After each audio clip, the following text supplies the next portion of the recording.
Now what is the role of the public prosecutor? ठीक है, public prosecutor का काम क्या होता है? A criminal offence is regarded as a public wrong. ठीक है, क्रिमिनल ऑफेंस मतलब कि लोगों का उसमें कुछ बुरा हुआ होता है। ओके, निर्दोष लोगों का कुछ गलत हुआ होता है, that is called a criminal offence. What is meant by this? That is considered to have been committed not only against the affected victims but against the society as a whole। ठीक। और criminal offence जब भी होता है या criminal अपना काम जब भी करते हैं, खाली खाली विक्टिम को प्रॉब्लम नहीं होती, पूरी सोसाइटी को उससे इंपैक्ट होता है।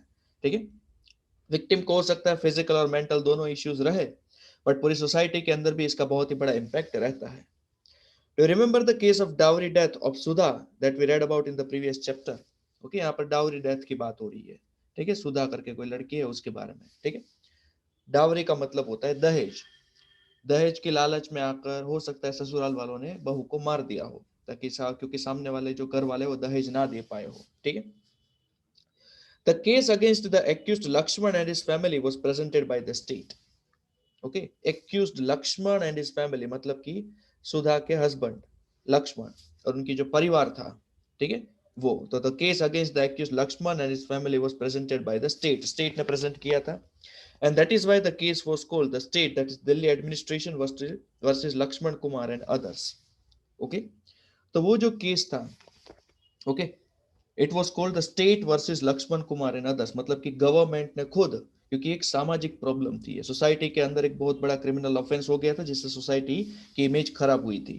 That's why state, that is Delhi administration, Delhi government versus Laxman Kumar and others, Laxman Kumar उनके परिवार के लोग। Similarly, the above case can be called state versus Shanti Hemram। और जो ऊपर वाला जो केस था सोने की चेन वाला, which we discussed last time, that is the state versus Shanti Hemram and not Mrs. Shinde versus Shanti Hemram। ठीक है, ये स्टेट वर्सेस शांति हेम्ब्रम का है, या मिसेस शिंदे वर्सेस शांति हेम्ब्रम नहीं, क्योंकि चोरी एक सामाजिक ऐसा बोल रहा हूँ पॉल्यूशन है एक टाइप का जो समाज के अंदर फैला हुआ है। ठीक है, और काफी सारे लोगों को इससे इम्पैक्ट होता है। Lakshmi sorry Shanti is just an example of that, no doubt. फिर बाद में बाइज्जत बरी हो गई वो बात अलग है, बट जब तक केस चला तब तक कोई पर्टिकुलर पर्सन ने दूसरे पर्सन के ऊपर केस चला उस तरीके से नहीं लड़ा गया। ठीक है, ये एक सोशल इशू था। ठीक है, तो उसको उस तरीके से ही देखा गया। आप यहाँ देख सकते हो वकील जो है वो सवाल पूछ रहे हैं। So tell me, Mrs. Shinde, how did the gold chain go missing? तो मिसिस शिंदा को पूछ रहा है कि भाई गोल्ड चेन खो कैसे गई? I had kept my chain in the drawer, Shanti stall it. ठीक है, मिसिस शिंदे क्या बोल रहे हैं कि मैंने तो ड्रॉअर में ही रखी थी, शांति ने चुरा ली। No other outsider except Shanti goes into my room. और शांति के अलावा कोई भी दूसरा आउटसाइडर मेरे रूम में नहीं जाता। Mister Shinde searched her trunk in front of me and we were shocked to find rupees 10,000 in an envelope। Okay, mister Shinde ने उनका ट्रंक मतलब कि सामान चेक किया और मुझे उसमें से या फिर हमें उसमें से 10,000 रुपए मिले एनवेलॉप में से। Shanti got this money from selling my gold chain, she is a thief. तो मिसेस शिंदे ने ये डिसाइड कर लिया कि अगर इसके सामान में से 10,000 रुपए मिले हैं तो मतलब शांति ने ही मेरी चेन चुराई है, और ये चेन चुरा कर जो पैसे मिले ये वही पैसे है। ठीक है, ये फिक्स हो गया, मतलब कि मिसेस शिंदे ने वहीं पर अपना फैसला सुना दिया।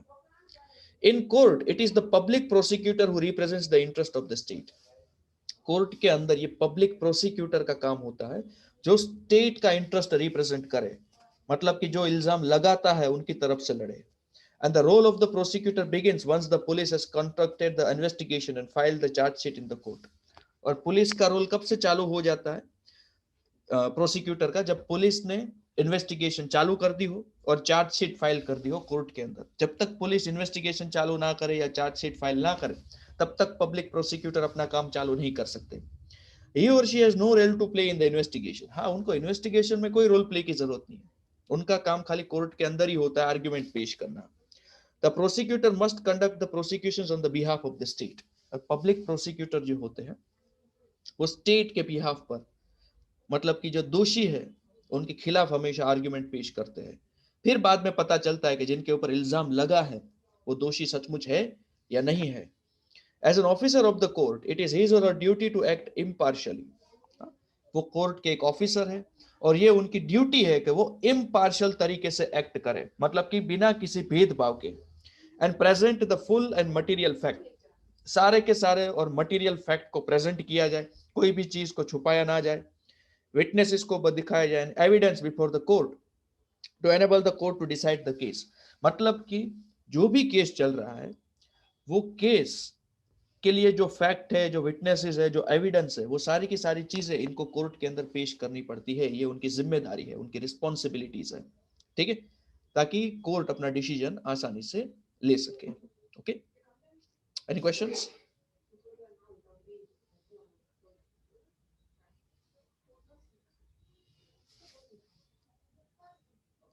Okay, what is the role of the जज?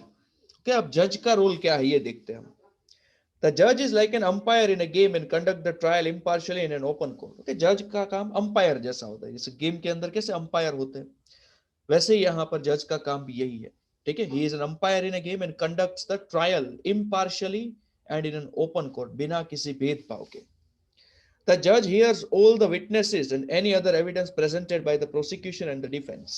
ये जज जो है वो सारे के सारे विटनेसेस को सुनते हैं, एविडेंस को देखते हैं, दोनों की तरफ से, प्रोसिक्यूशन की तरफ से और डिफेंस की तरफ से, ठीक है, और फिर वो फैसला करते हैं। Thus decides whether the accused person is guilty or innocent on the basis of the evidence presented in accordance with the law. Okay? और जज का काम होता है डिसाइड करना कि जो जिस बंदे के ऊपर इल्जाम लगा है वो सचमुच में गिल्टी है, मतलब कि दोषी है, या फिर वो इनोसेंट है, ठीक है। और वो कैसे डिसाइड करते हैं कि जो भी सबूत, गवाह, जो भी दिया गया उनको ऑब्जर्व करने के बाद, if the accused is convicted then the judge pronounces the sentence.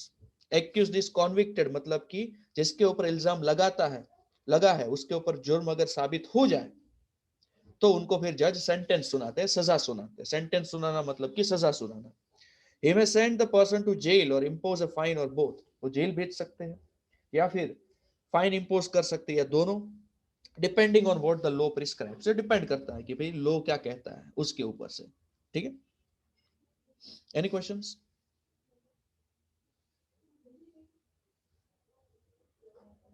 Yes Pranshu? Sir अगर जज ने भी गलती कर दी तो? नहीं हो सकता बेटा कभी भी, वो फैक्ट और उसके ऊपर से ही डिसीजन लेते हैं। अगर जज ने कोई फैसला सुनाया है then that is dependent on the witnesses and the facts, ठीक है। इसीलिए सपोज उनका डिसीजन गलत है तो मतलब जो प्रूफ दिए गए हैं, जो विटनेसेस है, वो भी गलत है। और अगर वो सारी चीजें सही है तो जज का डिसीजन भी सही होगा, क्योंकि अल्टीमेटली जज का डिसीजन तो फैक्ट्स के ऊपर से ही होता है। Okay, anything else?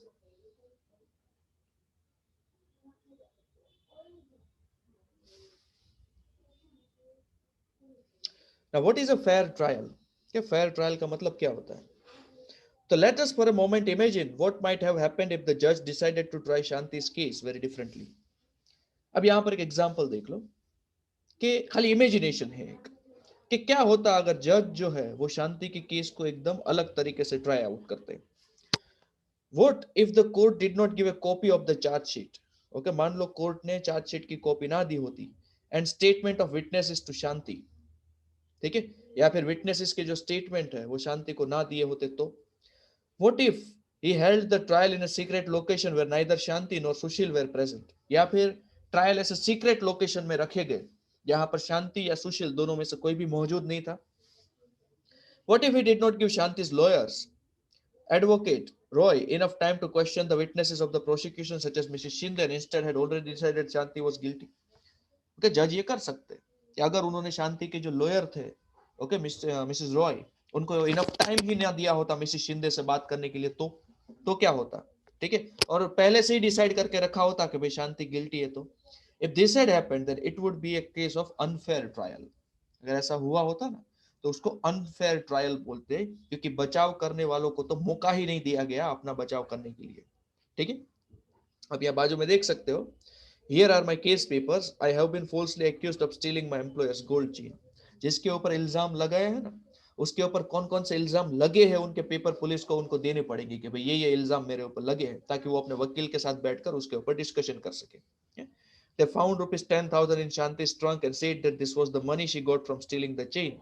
But that is money that we have been saving up together. वो अपने वकील से बात कर रही है, कि वो तो ऐसा बोल रहे हैं कि भाई मेरे ट्रंक में से जो 10,000 रुपए मिले हैं वो उनकी चेन चुरा कर मैंने बेचकर पैसे कमाए हैं, बट ऐसा नहीं है, ये पैसे मैं काफी टाइम से जमा कर रही थी, सेव कर रही थी। ठीक है, this is because for a fair trial to be fair several different procedures have to be observed. कोई भी ट्रायल के फेयर होने के लिए there are several different procedures which have to be observed. Okay, Article 21 of the Constitution that guarantees the right to life states that a person's life or liberty can be taken away only by following a reasonable and just legal procedure।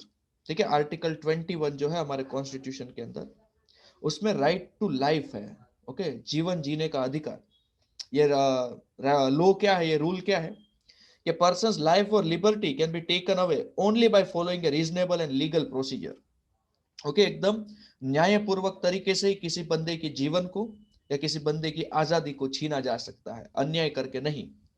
A fair trial ensures that Article 21 of the Constitution is upheld। ठीक है, और एक fair trial जो होता है, जो सुनवाई होती है, उसमें किसी भी तरीके का कोई भी गपलेबाजी नहीं होनी चाहिए।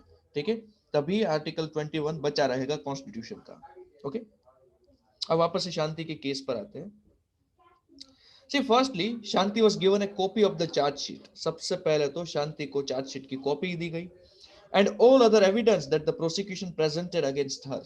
और वो सारे के सारे एविडेंस जो प्रोसिक्यूशन ने उनके खिलाफ इस्तेमाल किए, मतलब कि विटनेसेस कौन कौन है, सबूत क्या क्या है, ये सारी की सारी चीजें शांति को दी गई।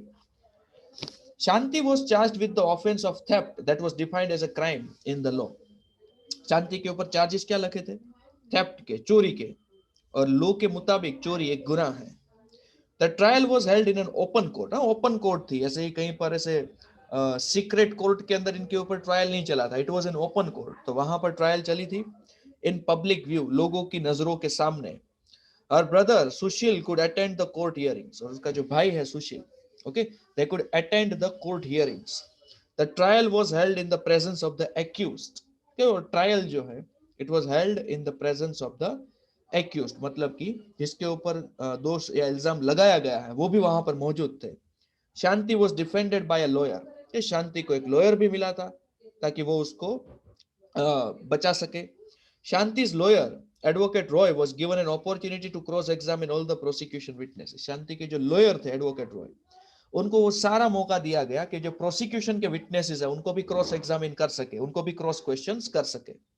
Advocate Roy was given an opportunity to present witnesses in Shanti's defence. और एडवोकेट रॉय को भी ये मौका दिया गया कि वो भी विटनेस को प्रेजेंट करे, okay, in Shanti's defence. Although the police filed a case of theft against Shanti, the judge assumed her to be innocent। okay? भले ही पुलिस ने शांति के खिलाफ चोरी का इल्जाम लगाया था, जज ने ये एज्यूम कर लिया था that she is innocent। It was the responsibility of the prosecution to prove beyond reasonable doubt that Shanti was guilty। तो ये प्रोसिक्यूशन की रिस्पॉन्सिबिलिटी थी, खाली डाउट से काम नहीं चलेगा, कोई पक्के सबूत हो ये प्रूव करने के लिए कि भाई हाँ शांति ने ही चोरी की है, तब उसके ऊपर जो इल्जाम लगा है ना वो इल्जाम सही ठहराया जाएगा, वरना उस इल्जाम को रफा दफा कर दिया जाएगा अगर वो प्रोसिक्यूटर्स वो चीज को प्रूव नहीं कर पाया तो। And in this case the prosecution failed to do so. और ये केस में प्रोसिक्यूशन तो हार गए, प्रोसिक्यूशन ये प्रूव नहीं कर पाए कि भाई शांति ने ही चोरी की थी। ठीक है, it is significant that the judge decided the matter not only on the basis of evidence before the court। और ये भी जरूरी है कि जज जो है ना वो मैटर को एविडेंस के बेसिस के ऊपर ही डिसाइड करे। वो दिल की आवाज या दिल की बात नहीं सुन सकते।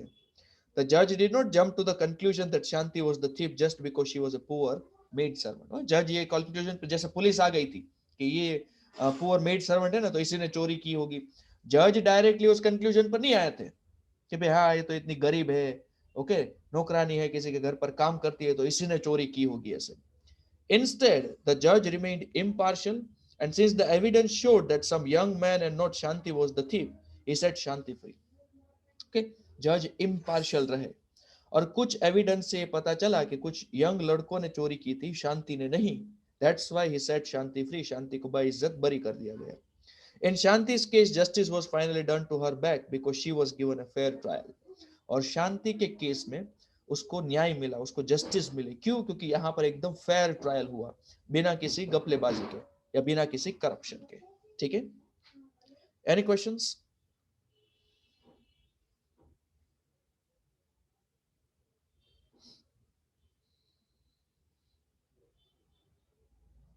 Okay.